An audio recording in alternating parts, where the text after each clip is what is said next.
Hello Vikens! For today's random replay I have a bonus replay. It's a replay of one of the clan battles we've done. In this battle I was a tier 2 aircraft who was just spectating, not flying myself. Because of this we will be able to see the point of view of many aircraft, and for that reason I'm trying out a new style of commenting. Instead of making a heavy edited commenting at the start, I will be commenting throughout the match based on what's happening and who's flying. I hope you like it.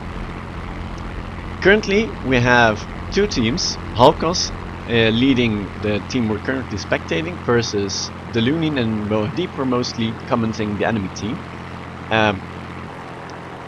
It was a random match. It was based on the ranked matchmaking we have been using for the past skirmishes. I think it was a pretty interesting match. We've had some interesting wins and losses on both sides. Of course we didn't have too much time, so it's only two matches, which are both in this replay. Now, about the replay, I'm currently only able to look around, but I'm not able to switch between planes. So the switching between planes is what I did during the match, a bit randomly, and I am able to look around, but not able to switch planes manually.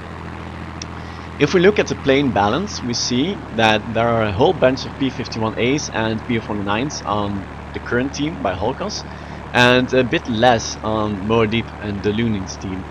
Now, with the current aircraft balance, the high altitude aircrafts are in quite a big advantage, so that would mean the Halkos team has a slight advantage in optimum altitude. Interesting to see is that only Moadip's team is using one heavy aircraft and neither of the teams use a ground attack aircraft. With the rules we had in place during the fight, they were actually able and allowed to use ground attack instead of, for example, the Yak-1M on Halkos' team, but they didn't choose to. I guess it's a viable strategy to just go for the dogfight. Now, as we can see, the Halkos team is currently nearing D4, which is on the front line, and I expect them to get contact pretty soon. The camera will keep on scrolling between aircraft. For example, right now we're looking at Halkos in his LA5, and there's contact. Let's see if we can find them. It's currently out of range. We see the heavy up front on the minimap, and that's not particularly good. It seems like he is moving back, and Halkos' team is doing a pretty good job stacking up together. We see a Quail in his P-51A going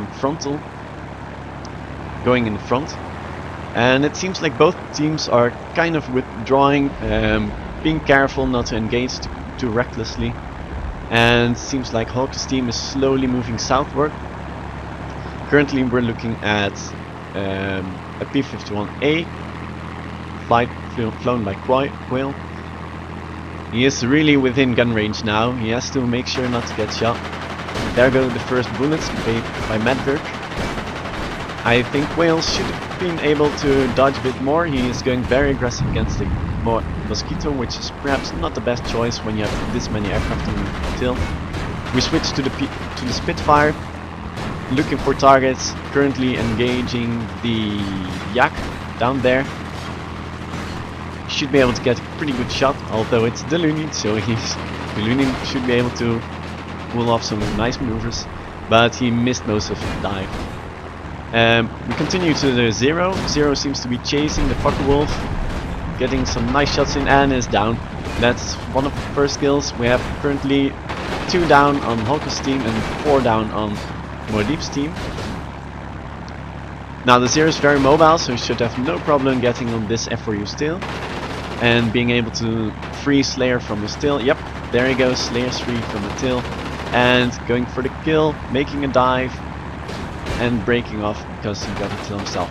We switch to the BF-109F on the P-51A still. Now that's very dangerous. The BF-109 has nice gunpowder, although it's Linky he's chasing, so Linky is a pretty good player, able to dodge a lot of bullets, and as we can see, Jilsta is having trouble hitting Linky, and Linky is getting away pretty much.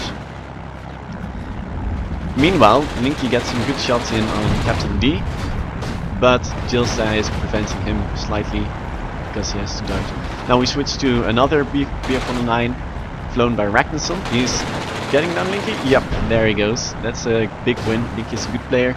Now there's only 3 players left on the opponent team. It's Viken, also a very good player, has 3 kills already. And Elbzors and Medberg, those are all 3 high altitude aircraft. So, but it seems like they're at low altitude currently, which makes them a bit more vulnerable. We switch to Captain D on Elbzors still. This locks down Elbzors guns, unable to chase someone.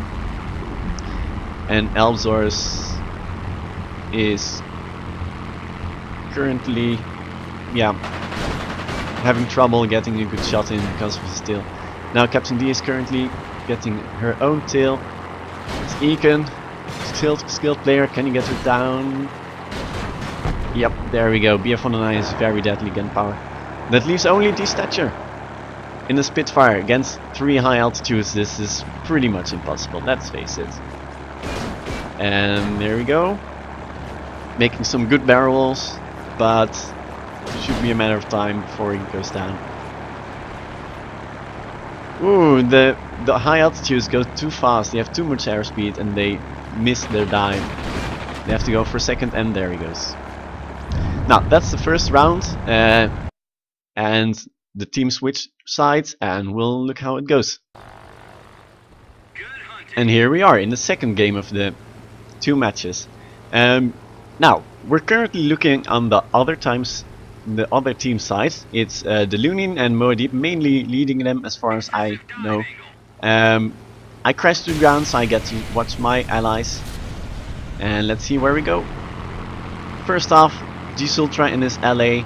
The teams have not been switched, so it's still Holkos with more high altitude aircraft, and then Moadib's team with a bit more medium. This should not be a problem, but you need to be able to counter it.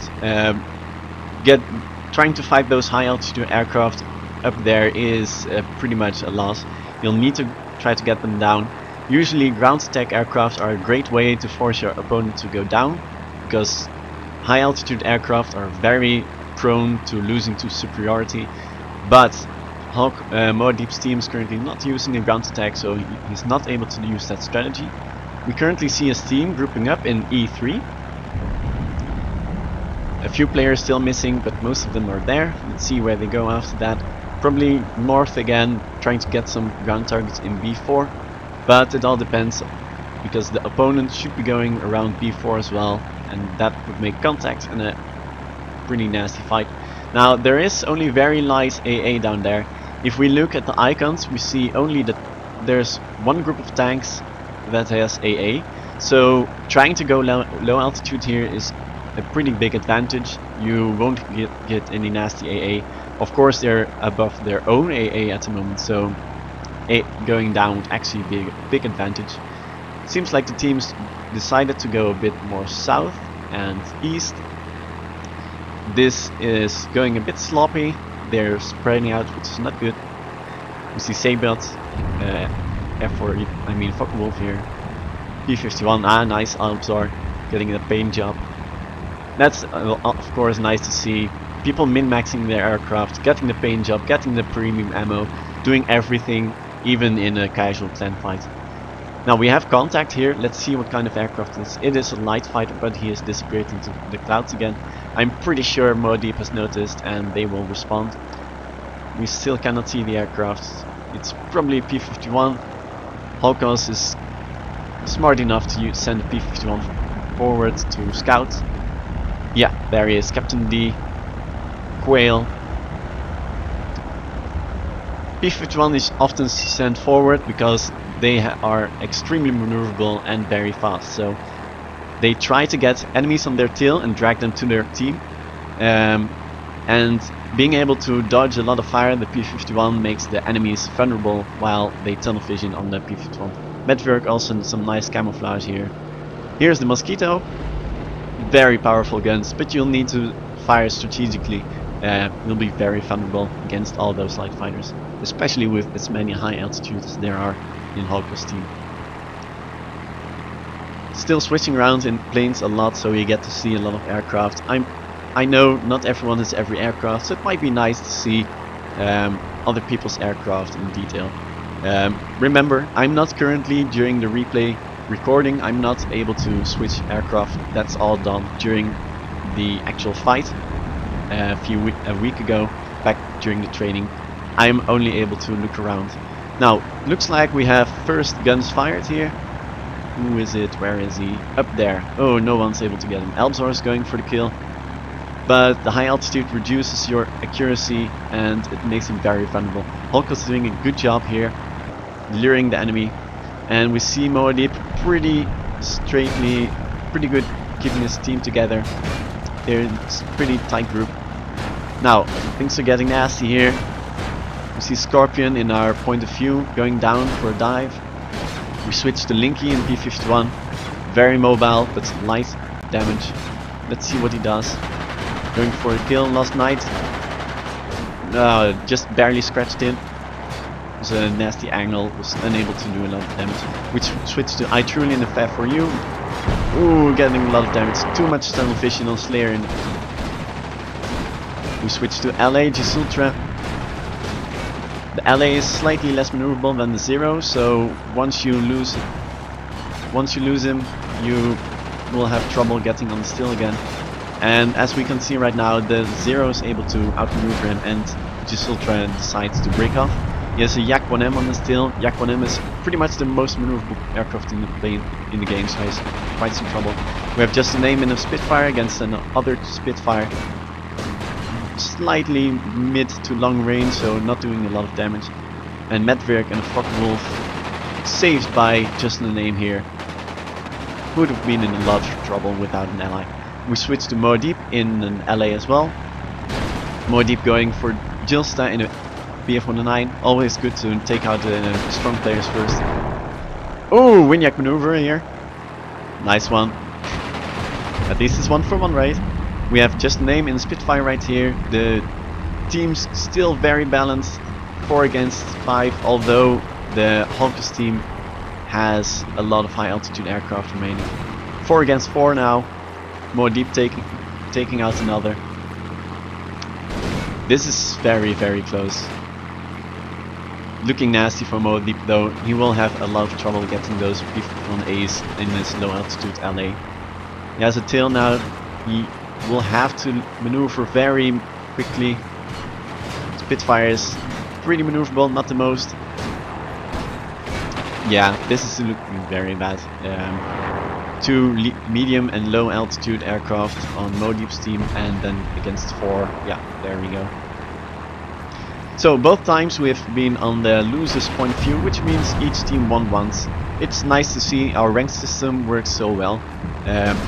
Even though the aircraft were not very balanced. I remember we were just going for the game because we did not have too much time to balance out the teams more. Is this a Winyak? Nope, not a Winyak maneuver. Should be a matter of time before just the name goes down. He has no chance against all these high altitude aircraft. And also losing superiority. He is above his own AA, but as I said earlier, there's only 1 cannon down there, so it's not one. I hope you enjoyed this kind of replay, and see you guys later.